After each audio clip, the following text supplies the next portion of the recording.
Merhaba arkadaşlar, PES Sevenler Birliği'ne hoş geldiniz. eFootball 2025 oyunundaki tüm gelişmelerle karşınızdayım arkadaşlar. Sadece eFootball oyunu için değil, birçok oyun için önemli haftalardayız. Yeni yılla alakalı kampanya düzenliyor çoğu oyun. Onlardan bir tanesi de eFootball oyunu. İkinci haftanın içerisindeyiz arkadaşlar.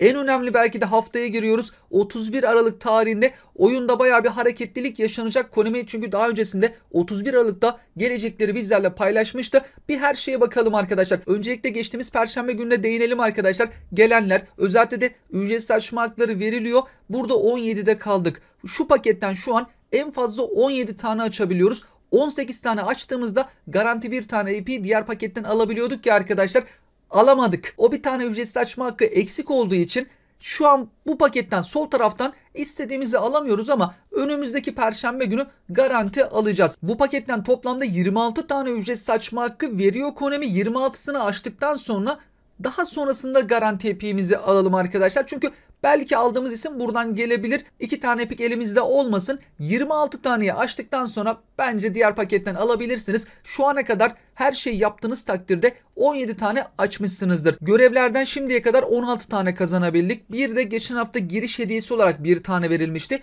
17'yi bu şekilde aldık. Önümüzdeki zamanlarda bize neler verilecek? Günlük girişten önümüzdeki perşembe günü bir tane oyuna girdiğimiz gibi perşembe günü 2 Ocak tarihinde veriliyor arkadaşlar. Daha sonrasında görevlerden de kazanacağız. Bundan sonra görevlerden daha 8 tane daha verilecek. Her şeyi yaptıysanız 9 tane daha alacağımız ücretsiz açma hakları var. Perşembe günü garanti epimizi alıyoruz arkadaşlar. Yani geçtiğimiz perşembe günü de verebilirlerdi ama biraz daha uzattı Konami bu süreyi. Diğer gelişmelere de devam edecek olursak Konami bu kampanya süreci içerisinde her gelen Epic ve Showtime paketten bir tane açma hakkı vereceğim dedi. Ve şu ana kadar 5 olması lazım. Yanlış hatırlamıyorsam geçen hafta Drogba ile başlamıştı bu. Sonra Showtime paketleri 4 tane Showtime paketten verdi. 2 Japon Ligi, Alexander-Arnold paket, Brezilya Showtime paketi, 5 tane paketten verdiler. Şimdi önümüzdeki zamanlarda 3 tane daha paket gelecek arkadaşlar. Yarın, yılbaşı ve haftaya pazartesi. Devamında 13 Ocak'a kadar gelecek tüm paketlerden Epic ya da Showtime'dan birer tane açma hakkı vermeye devam ediyorlar. Bir de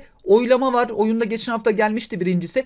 Geçtiğimiz perşembe günü ikincisi geldi. Şu an oy vermediyseniz kesinlikle verin arkadaşlar. Çünkü oy verenler içerisinden Konami 50.000 kişiye eFootball parası verecek. Yani böyle bir çekiliş düzenleyecek. Belki size çıkabilir. Her hafta bir tane geliyor. 4 hafta denmişti. Oy vermediyseniz verebilirsiniz. Herhangi birini seçebilirsiniz. Perşembeye kadar süresi olanlara baktığımızda Alexander-Arnold, Ferdi Kadıoğlu, Rafinhalı paketin Perşembeye kadar süresi bulunmakta. Bu Showtime paketi, diğer Japon Ligi Showtime paketinin de Perşembeye kadar süresi var.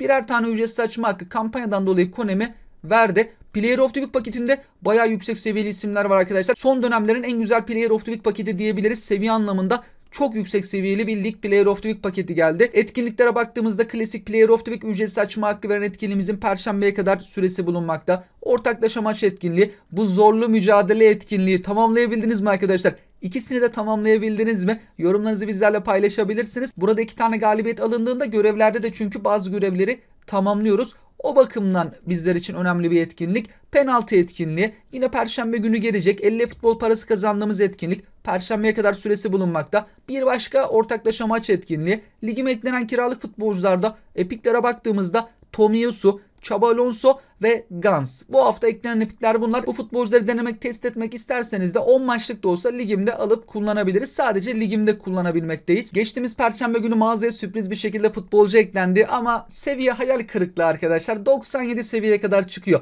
Bir ara bir Vinicius Junior eklediler, 101 seviye. Tekrardan düşük seviyeli isimlere geri döndü Konami. Keşke şu mağazaya güzel futbolcular ekleseler ama eklemiyorlar. Sürpriz bir şekilde bir de milli takım paketi geldi. Hollanda milli takımı paketi. Eğer Hollanda geldiyse de diğer milli takımlar da gelebilir arkadaşlar. Ama ne zaman ne gelir? Şimdilik bunlarla ilgili bir bilgi bulunmamakta. Bu tarz paketler bir anda geliyor. Konami önceden pek haber bilgi vermemekte. Sürpriz bir şekilde görebiliyoruz. Ama Hollanda milli takımı geldiğine göre ileride diğer milli takımlar, özellikle de çok daha iyi oyunculara sahip, yüksek seviyeli oyunculara sahip milli takımlar var. Onlar da geldiğinde daha fazla talep görebilir. Menajer anlamında bu menajerimiz uzun topla kontrada 88'de oynamakta. Top kontrolü ve dayanıklılığa +1 veriyor arkadaşlar. Bugün biteceklere baktığımızda Brezilya Showtime paketi. Buradaki güçlendiriciler her zaman çalışmıyor. Takımımızda Brezilya Ligi'nden ne kadar fazla futbolcu varsa O zaman bu futbolcular çok yüksek seviyeye çıkıyor. Japon Lig'in paketleri de aynı şekilde arkadaşlar. Belki ücretsiz iyi futbolcu çıkardıysanız kullanabilirsiniz ama e-futbol parası harcayacağımız zaman onu düşünerek harcamak gerekiyor. Brezilya Ligi ile alakalı bu 20 oyunculu paketinin de süresi bugün bitecek. Tur etkinliği, klasik etkinliğimiz yarın yenisi gelecek. 50 futbol parası kazandığımız etkinlik. Oynamadıysanız oynayabilirsiniz arkadaşlar. Yarın yeni bir 50 futbol parası kazanacağımız etkinlik gelecek. Önümüzdeki perşembe gelecek bazı şeylere değinip daha sonrasında paketlere değinelim istiyorum. Yarın ve diğer günlerde gelecek çünkü çok önemli paketler var. Perşembe oylamada 3. tur, 3. oylama anket mesajı gelecek arkadaşlar. Aman oy vermeye devam edelim. 4 kere dedi Konami. Perşembe günü tekrardan penaltı etkinliği gelecek. 2 defa denmişti çünkü. 2 Ocak Perşembe günü yine geliyor. Ayrıca bu zorlu mücadele etkinliğimiz var ya, Epic kadroya karşı oynadığımız. Önümüzdeki Perşembe günü bunun süresi doluyor. Yeni bir tane geliyor. Bu sefer de İspanya Ligi'nden Epic kadroya karşı oynayacağız. Bir başka farklı epiklere karşı zorlu mücadeleler bizleri beklemekte. Ayrıca Perşembe gününden itibaren 7 gün boyunca yine günlük giriş hediyeleri veriliyor. İlk günün hediyesi ücretsiz açma hakkı. Sonra GP'ler, öğeler arkadaşlar. Öğe seçici, istediğimizi orada seçebiliriz. Bu 7 günlük giriş hediyesi önümüzdeki Perşembeden itibaren verilecek. Ayın 16'sına kadar süremiz var. Bir kerelik veriyor. 7 tane aldık mı bir daha üst üste 7 vermemekte arkadaşlar. Paketlere geldiğimizde ise en heyecan verici kısım burası. Yarın gelecek paketimiz var. Yılbaşı için de Konami 2 farklı paket açıkladı. Bir tanesi hediye Showtime paketi. Diğeri ise arkadaşlar e-futbol parasıyla açılım şeklinde. Haftaya gelecek paket de açıklandı arkadaşlar. Çünkü tatil dönemlerinde Konami çalışanları da tatile çıktığı için birçok birimi kapalı oluyor. Erkenden hazırlıyorlar. Hatta Player of the Week paketi lig maçları da oynanmadığı için arkadaşlar eskiden gelen oyunculardan karışık bir Player of the Week paketine de Perşembe getirebilir Konami. Genelde öyle yapıyordu. 6 Ocak'ta da İspanya savunma paketi geliyor. Hatta uygulamalar tarih açıkladı. Hangi tarihte hangi futbolcular gelecek diye. Yarın 30 Aralık Pazartesi Avrupa Ligi savunma oyuncu paketi gelecek. Hatta kimler gelebilir şimdi onlara bakarız arkadaşlar ama burada şöyle bir durum var. 1 Ocak tarihi için 2 paket açıklandı. Bir tanesi Showtime, Konami'nin gizemli kutu diye bahsettiği o Showtime hediyesinin olacağı paket. Diğeri ise Gareth Bale'lı toplamda 7 tane epik futbolcunun yer alacağı paket. Ama şöyle bir durum var. Bu 1 Ocak kime göre 1 Ocak? Ülkelere göre, konuma göre saatler değiştiği için örneğin Japonya 1 Ocak'a girdiğinde bizde hala 31 Aralık akşam vakti oluyor.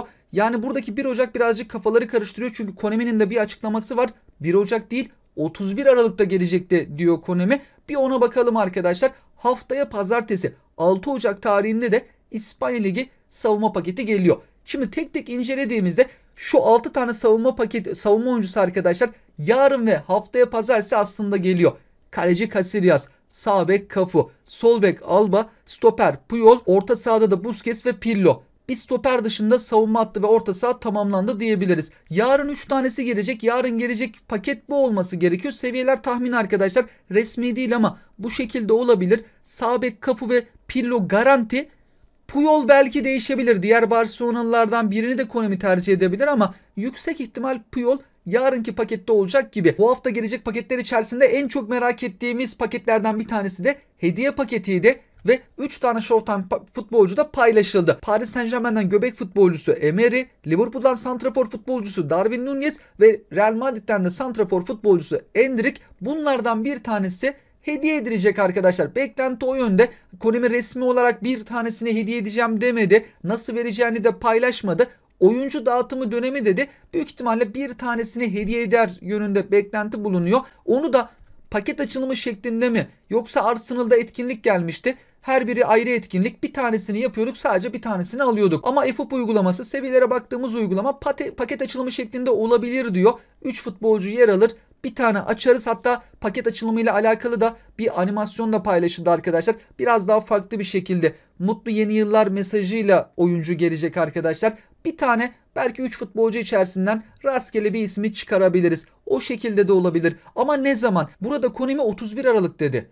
Uygulamalara geldiğimiz zaman 1 Ocak diyor ama Konami resmi web sitesinde 31 Aralık dedi, 15.00 dedi. Ama yanında UTC olduğunda Türkiye saatiyle bizim saatimize göre 3 saat eklemek gerekiyor. Yani Türkiye saatiyle 18.00'da 31 Aralık Salı gününe denk geliyor. 18.00'da bu paketin, bu hediyenin gelmesi lazım arkadaşlar. Bir de Bizde salı günü 18.00 olduğunda Japonlar 1 Ocak tarihine geçiyor. Bizden 6 saat ilerideler. Bizde 18.00, onlarda 1 Ocak 00'a denk geliyor. O 1 Ocak Japonlara göre galiba 1 Ocak. Bizde 31 Aralık 18.00. Salı günü 18.00'da bu paketin gelmesi lazım arkadaşlar. Rastgele bir oyuncu çıkarabiliriz. Beklenti o yönde. Bir tane Showtime futbolcu kazanacağız gibi gözükmekte. Emery tam orta saha. Darwin Núñez fırsatçı golcü. Endrick geriye gelen forvet oyun tarzlarına sahip. Seviyeler tahmindir, resmi değil arkadaşlar. Seviyelere baktığımız eFoot uygulamasının kendi tasarımı çalışması. Kadromuzda da yükselecekler. Umarız yani 102'den aşağı olmasalar bari. 103'ü falan zorlasalar. Geldikleri zaman ama inceleriz. O zaman seviyeleri belli olacak. Bunlar sadece tahmin. Emery'nin kendine has pas becerisi, Darwin Núñez'in kafa ve Endrick'in de bitirecekle alakalı kendine has farklı becerisi bulunmakta. Bir diğer paket ise en çok merak edilen paketlerden bir tanesi de bu paket. Gareth Bale'ın özel bir epik kartı var arkadaşlar. Diğer tarafta 6 tane de yine güçlendiricili epik futbolcular. Shevchenko, Baggio, Cole, Parlour, Fiore, Zeroberto. Toplamda 7 tane isim arkadaşlar. Bu pakette 1 Ocak'ta gelecek dendi. Belki yine aynı şekilde salı günü 18.00'da da gelebilir. Ya da 1 Ocak'ta da gelebilir. Diğer paketle aynı anda da Konami getirebilir. Henüz daha bununla alakalı Konami resmi olarak açıklamadı ama hediyeyi açıklamıştı. Bu da belki aynı anda gelebilir ya da dediğim gibi uygulamalar 1 Ocak tarihinde gelecek diyor. Çarşambaya da sarkabilir. Konami'den bir video paylaşıldı. Videoyu sildiler. Fakat paylaştıktan sonra birçok yer indirdi. Görselleri aldı. Sızdı. Kendi kendilerine sızdırdılar. Gareth Bale'ın 107 seviyelere kadar çıkabileceği söyleniyor arkadaşlar. Çok yüksek seviyeli bir Gareth Bale kartı karşımızda. Burada tabi diğer bazı epik futbolcular da yüksek seviyeli. Sıkıntı şu arkadaşlar. Pakette kaç futbolcu olacak? 7 tane epik futbolcu olduğuna göre pakette 150'den fazla isim de olabilir. Yani bir 250 oyunculu pakette karşımızda olabilir. Keşke 150 olsa ama paketteki oyuncu sayısını Konami arttıracak gibi gözüküyor arkadaşlar. 250'nin de üstüne çıkarmasa öyle 300 falan çok fazla olur. 150 ya da 250 oyuncu bekleniyor. Beklenti 250 oyuncu yönünde. Ücretsiz açma hakkı kaç tane vereceklerini açıklamadılar. Fakat Konami demişti ki kampanya dönemi boyunca gelecek olan her Epic ya da Showtime paketten bir tane ücretsiz açma hakkı vereceğim dedi. Banko bir tane verilecek. Keşke bir taneden fazla olsa ama bir tane ücretsizi kesin vereceklerdir. Çünkü kendi söylemleri var o yönde ve hep de verdiler. Shoptime'da verdikleri gibi arkadaşlar. Bu pakette 7 Epic oyuncu dışında 20 tane de renkli kart var. Kaleden santrafora kadar, yani o ücretsiz açma hakkına Epic ya da renkli kart gelme ihtimali yüksek olabilir. Tabi burada kaç tane oyuncu olacağı da önemli. 250 mi, 150 mi, daha mı fazla oyuncu olacak? Şimdilik onunla alakalı bilgi bulunmamakta arkadaşlar.